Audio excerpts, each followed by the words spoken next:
You know, it's time for a gig log. All right, so I've arrived at Diamond Mills. I love that there's a canopy because, again, we might have rain today. We're supposed to definitely have rain later on, but at least I can unpack the trailer as needed. And yes, still have my 5x8. It's been going really strong, still pulling with my passport and all, but we're going to start unloading the trailer. We're going to go inside. I'm going to start explaining each piece of everything that I use in 2025.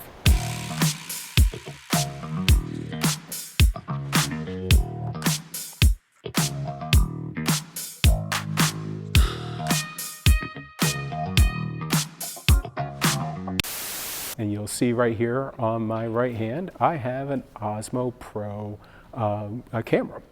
So we're gonna switch over here to the camera. I'm recording in 4K just like I do my Sony, and I got this camera because my other Sony died and just smelled of burnt silica and all. So I got this literally the day before they raised prices. So I'm very happy at this. I've been very satisfied at the footage I've seen from these cameras before. So decided to add this along with my Sony ZV-1. Still on a stick, still with an external battery, and get as much life as possible out of it. So let's go back and we're gonna talk some of my changes for 2025.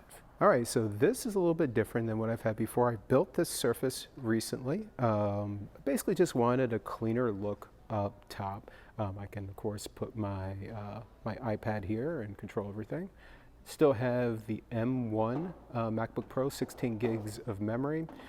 Still churns through stems like crazy, so very, very happy with this still. I have an M3 MacBook Pro in my bag just in case. Over here, wonderful people at NLFX, including Ben Stowe, made me this little panel. I've got my antennas out here. I've got my USB and HDMI connection for my TV. I have a USB-C connection and a USB-A for my laptop. So all the cabling, of course, everything underneath. I also have my Wi-Fi over here, which actually hides a hidden port. A little bit of dust there. But overall, and of course the rain one as well, but that's what my top is looking like. I keep my microphone right now hidden down here. And this pole that I have up here, I used to have inside the booth, but it used to not be the most secure. Yes, it has my IEM fin on it. So this is all connected thanks to Tyler, who has now created these wonderful 3D printed, two of them. And basically I can slide the whole pole in and out and dip it in my bag. That makes the whole top layer in the side, but of course down in the bottom we have the nerve center, the Soundcraft UI 24R still. I still have my in-ear monitor, my G3s, but new for this year is 2 channels of Sennheiser EWDX. This of course is all inside my cave. I will put my laptop bag in here. We'll go over here to the side for a second, because this is on top of a new AMG 750 cart. It's all-terrain tires on this, so a little bit bigger than before. And yes, I take my cover off. This is my Tukey cover for my Toad booth, and I put all my contents inside, except for my clothes. I'll wheel these out so that way they're out of the way, but keeps it just nice, easy, and tidy as well. Still, of course, have my Jetpack bag. I need to rebrand this at one point. I had another bag that was branded when I still had hair, so I guess I need 2 bags now. And an NLFX cable bag. Most of my cables, of course, are out. We're gonna go over here because this is now part of the Nerve Center. Now, I've only got 54 or so people for this event, but I had to, basically, I had to give these a test. So I'll probably put this in first gear for the night, but of course the RCF 15AX sub and the RCF NXL 14A. This is 4,300 watts a stack. It's insane. But I do also have the custom cables as well. It keeps everything nice and tidy. And also these amazing clips, also 3D printed from Tyler. Keeps everything all together. I also have home run cables. I guess I'll see if I can track that right. I have my home run cables that go, of course, here to the Nerve Center. and of course back over here with my other. Now with all this, I have my Evolve 50 still in my trailer, and in many cases that would be more than enough for this event, well more than enough. But I really like these RCFs. I want to give them my own proper initial run. I did bring these out to one DJ's event, David Nazario. Got to Full Moon, which is like about 30 minutes or so away from here. Amazing sound, but basically this is how the configuration is going to be for 2025. And as you see behind me, we have the uplights. These of course are my Ape Lab Maxi version 1s. There's 12 in this room right now, and just gives me a lot of flexibility with color selection. They have great battery life still, and I've had these for quite a while.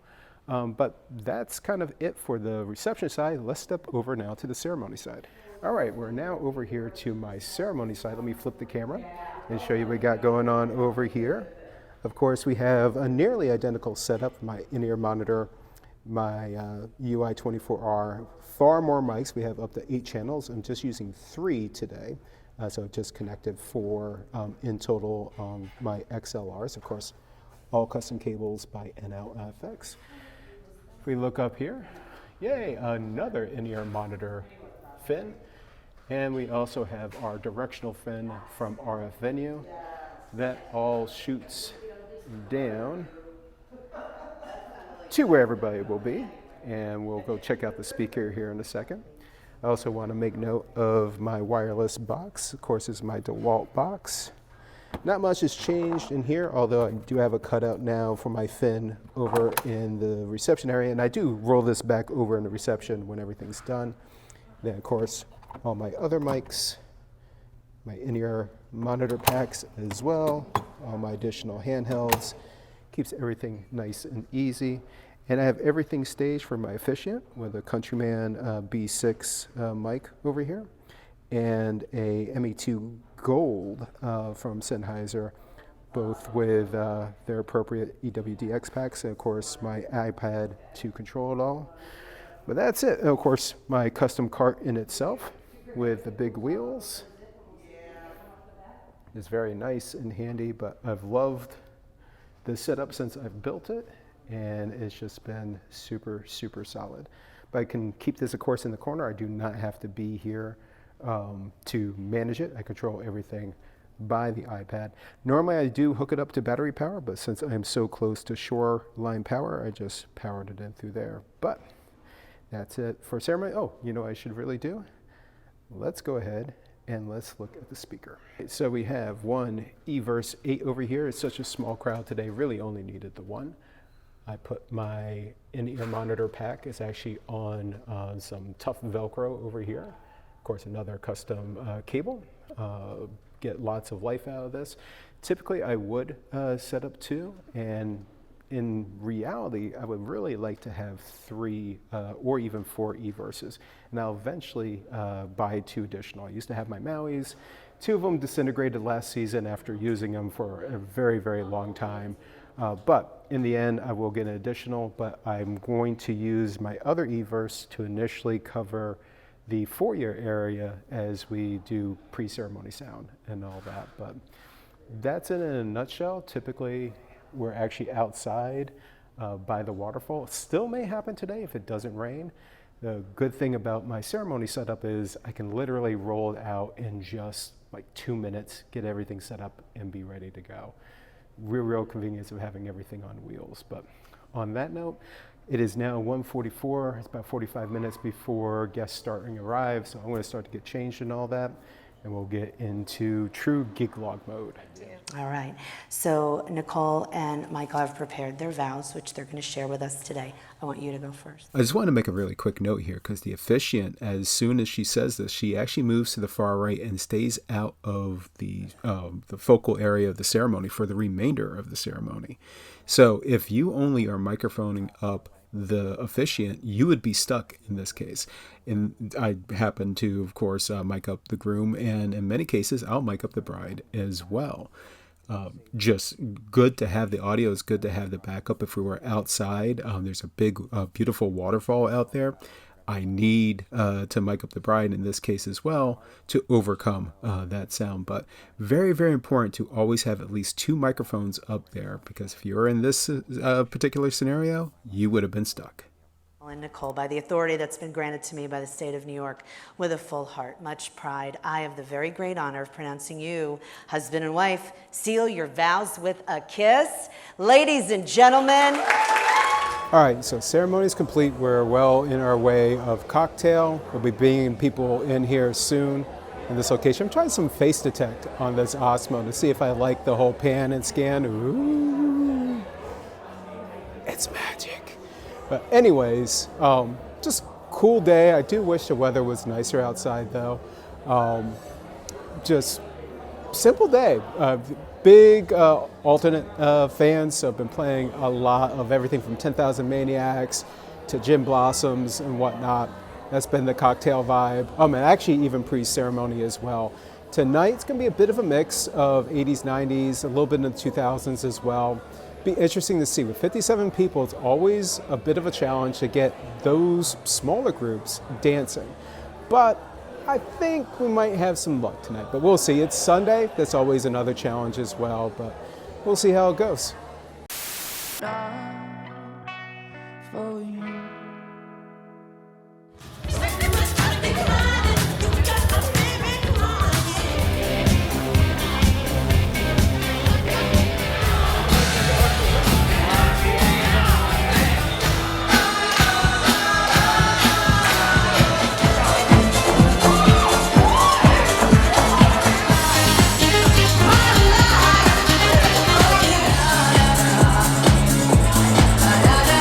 There is just some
everybody. Let's get your hands together just one more time for Nicole and Michael. I truly hope you enjoyed the evening. Absolutely loved it. Thank you so much. That was amazing. I Thank so hope you much. enjoyed. It was fantastic. Oh, it's been my Got pleasure. the crowd going. Yeah. People dancing that I never thought were doing dance, like my That's dad. always the plan. Yeah. I'd say more than I think this is it. Every weekend. Oh my goodness. I don't remember the good day I can get out here in 20. All right, everybody. It's almost like 5 days since this wedding. I'm in the final stages of my edits and all that, and I wanted to throw a closing part of the video out. And also, when I was doing that, I was like, you know what? I never really tested out the DJI mic. So I've got my Tascam here. I've got my DJI mic here. I got the Tascam here. I've got the DJI mic. I'm going to play with this a little bit during about. Of course, I just wear the Tascam during the event, try to capture as much as possible, and it's recording continuously. That whole event went like about 6.5 hours, actually really 7.5 hours when you consider setup and everything, and I had it pretty much recording the entire time. All that. It was a really fun wedding. It just, even for a smaller wedding on a Sunday, and it was pretty chill too. We actually shifted things around during what would have been introduction time. They were actually roaming around quite a bit during cocktail, and they started going to their table, and I was like, hey, do you want to do intros? It's like, you know what? Let's just do it some other time. It's like, all right, we'll just put it at the end of dinner. So we crunched everything at the end of dinner. So we went from toast into cake cutting into their first dance, into parent dances, and then basically just danced for the rest of the night. It was a ton of fun, especially with 57 people on a Sunday. You always worry if people are really going to dance, and they really still had a ton of fun. I threw the audio in there from the bride, who said she didn't, expect the people who came out to dance. So that's always a great thing when you well exceed the expectations of what the couple thinks are going to happen at the night. And I was able to take this Pocket 3 out on the dance floor more than a few times, and man, the tracking and all that, it's like super, super smooth. I'm really, really impressed with this camera. Not quite as great as the Sony ZV-1 in low light. I think I might be able to make a couple other settings tweaks just to bump up some of the brightness in it during recording. But man, it is really, really damn good. I'm super, super impressed with it. Super impressed with the battery life with it as well. Can't wait to take it out on more events, which tomorrow is literally my next event. And just waiting for that to happen. A little bit more complex things going on. It's a larger campus, if you would, and it's going to be a blast with 150 people, 147 people, something like that. But this wedding, a blast. I hope you got a lot out of the setup video and all that. I know this is a little bit long, but I'm trying to combine all these things into one video. But please stay tuned for more. We got a lot coming here in the 2025 season. I hope to bring you more and more details of like all my equipment and settings and all that. I know I've had a lot of people interested in the fine details of stuff. And to top all this off, I'm helping to start another DJ conference. I was part of Harvest of Sound for a couple years. We're retiring that.